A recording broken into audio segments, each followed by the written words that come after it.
Good morning, dear students. Now I'm going to explain you the remaining kinds of elements of essential of valid contract. Essential valid contract के जो remaining types थे वो मैं आपको आज explain करने वाला हूँ। तीन जो मैंने आपको बताया था, कॉम्पिटेंसी ऑफ द पार्टी, उसके बाद है lawful consideration, and number third agreement not expressly declared wide.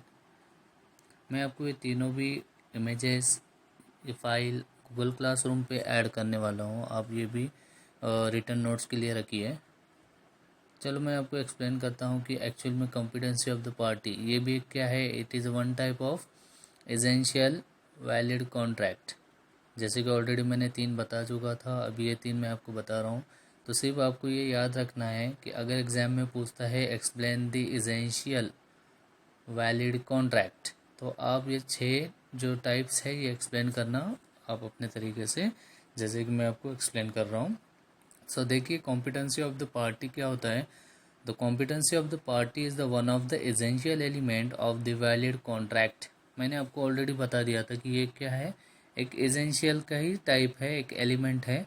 But ये एक्चुअल में ये क्या है ये मैं आपको बताना चाहूँगा। मैंने आपको बता चुका हूँ कि टाइप्स ऑफ कॉन्ट्रैक्ट में वैलिड कॉन्ट्रैक्ट भी बताया था। वैलिड कॉन्ट्रैक्ट किसको कहा जाएगा? Valid contract that means both party should be the same mind and accept the lawful consideration contract, that is called as a valid। मतलब दोनों पार्टीज माइंडसेट के साथ अगर कोई पार्टी बिजनेस कर रहे हो तो वो एक्सेप्टेंस के साथ होना चाहिए, तब जाके हम उसको वैलिड कहेंगे।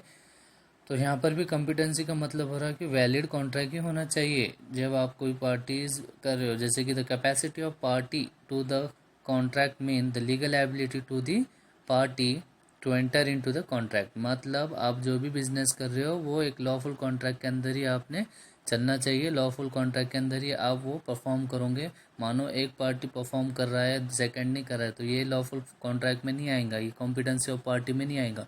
कॉम्पिटेंसी ऑफ पार्टी मीन्स ये कि यहाँ पर भी आप जब कॉन्ट्रैक्ट कर रहे हो, बोथ पार्टीज या थ्री पार्टीज, फोर पार्टीज, जो भी है, तो ये सारे कॉन्ट्रैक्ट किस में परफॉर्म होना चाहिए? लॉफुल कंसिडरेशन में आना चाहिए।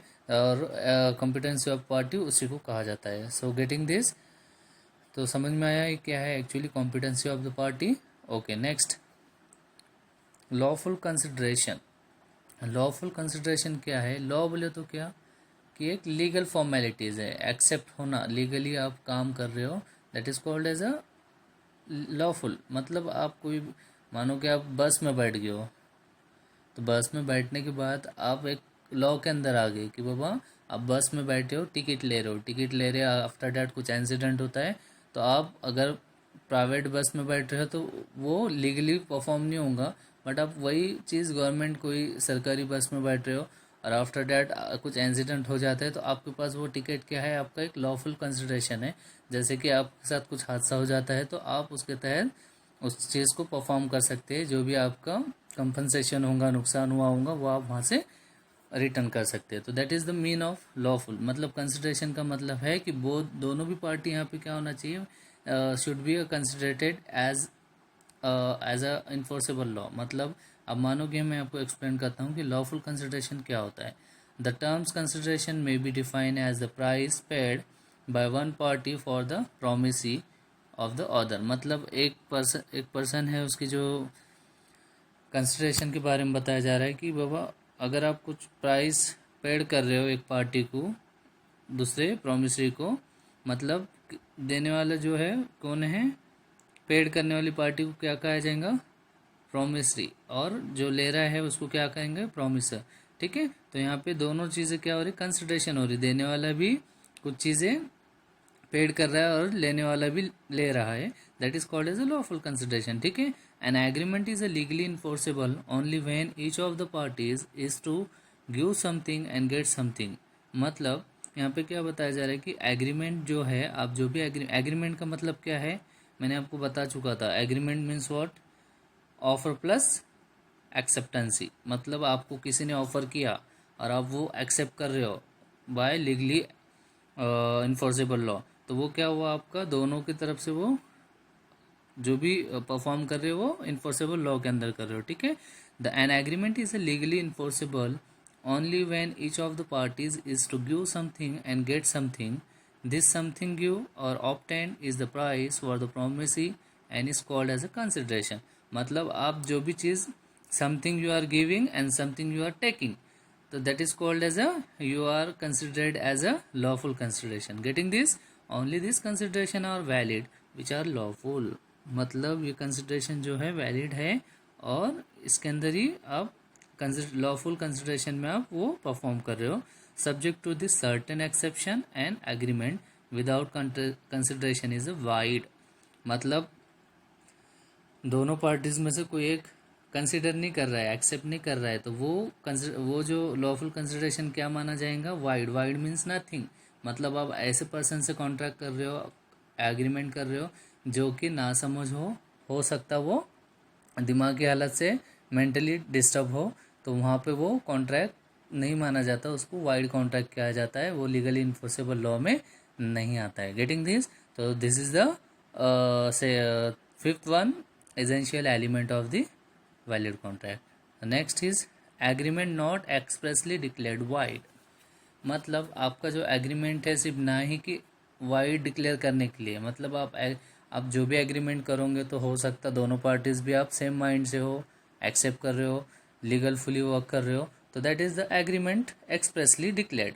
बट नॉट वाइड मीन्स क्या? मैंने अभी एग्जांपल दिया था कि आप कोई मेंटली डिस्टर्ब पर्सन से कोई कॉन्ट्रैक्ट करवा रहे हो या कोई बच्चे से कॉन्ट्रैक्ट करवा रहे हो जिसको ना समझ ही नहीं है, तो ऐसे चीज़ों को क्या कहा जाएगा? नॉट एक्सप्रेसली डिक्लेयर्ड वाइड, है ना।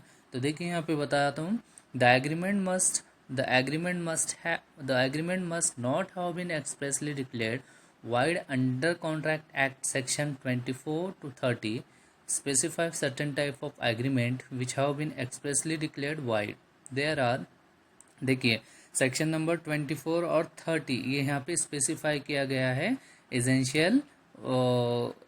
एसेंशियल कॉन्ट्रैक्ट जो है हमारे टाइप या नंबर 6 का है।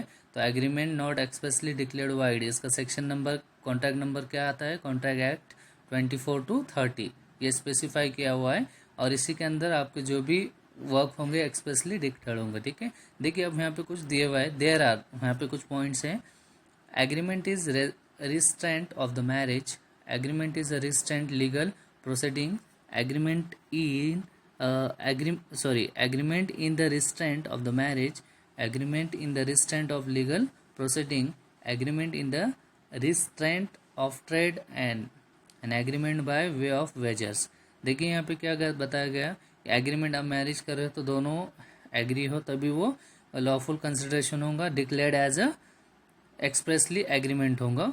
अब सेकंड है agreement is a restraint of legal proceeding, मतलब आप कोई लीगली प्रोसेस कर रहे हो, बिजनेस कर रहे हो, तो वो आप दोनों भी एग्री होकर ही वो बिजनेस को कर रहे हो, that is called as a agreement in the restraint of the legal proceeding. Next agreement in the restraint of the trade, मतलब आप कोई ट्रेड है, आपका कोई बिजनेस कर रहे हो, आपका उसका कोई ट्रेड मार्क हो और वो आप लीगली उसको परफॉर्म कर रहे हो, आपके बिजनेस के अंदर शो कर रहे हो, रिप्रेजेंट कर रहे हो, तो that is mean of agreement restraint of the trade. Last point है agreement by way of wages. अभी जैसे कि आप कंपनी में बहुत सारे वर्कर्स भी होते हैं, काम करते हैं, उनकी वेजेस कैसी मिलती है? आप काम करने वाले को काम करने के बाद ही उसके वेजेस देंगे, पैसा देंगे, है ना। तो वो भी क्या हुआ? एक कंसिडरेशन हुआ, एक्सप्रेसली डिक्लेयर्ड हुआ एग्रीमेंट के अंदर। गेटिंग? देखिए एग्जांपल है यहाँ, एग्रीड टू पे ₹1000 टू बी। ए क्या है? एग्रीड है किसके साथ? बी के साथ, और उसने कितने पे किया? 1000। If he B does not marry throughout his life, B promised not to marry at all, this agreement shall not be valid because it is in restraint of marriage which has been expressly declared void under section number 26। मतलब यहाँ पे बताया जा रहा है अगर ए 1000 दे रहा है बी को, बट बी कंसिडर नहीं कर रहा है, मैं उस चीज़ के लिए नहीं, वो चीज़ के लिए मैं नहीं जाऊँगा, जैसे मैरिज करने के लिए, मतलब ऐसा कुछ परफॉर्म यहाँ एग्जाम्पल दिया जा रहा। B promised not to marry at all, मतलब बी प्रॉमिस भी नहीं कर रहा है कि मैं हो सकता मैरी करूँगा, ठीक है, बट यहाँ पे कंसिडरेशन नहीं हो रहा, वाइड हो रहा है, यानी एक पे कर रहा है बी को 1000, बट बी उस चीज़ के लिए एग्री नहीं है। तो मतलब यहाँ बताने का रीज़न ये है कि एक्सप्रेसली डिक्लेयर्ड वाइड, वाइड यानी नथिंग, कुछ भी नहीं होने वाला है वहाँ पर, ठीक है. So these are 3 essential element I explained you. So hope you will understand this essential of valid contract overall. So watch the previous video to understand these 3 essential element. So thank you very much for watching this video. Allah Hafiz.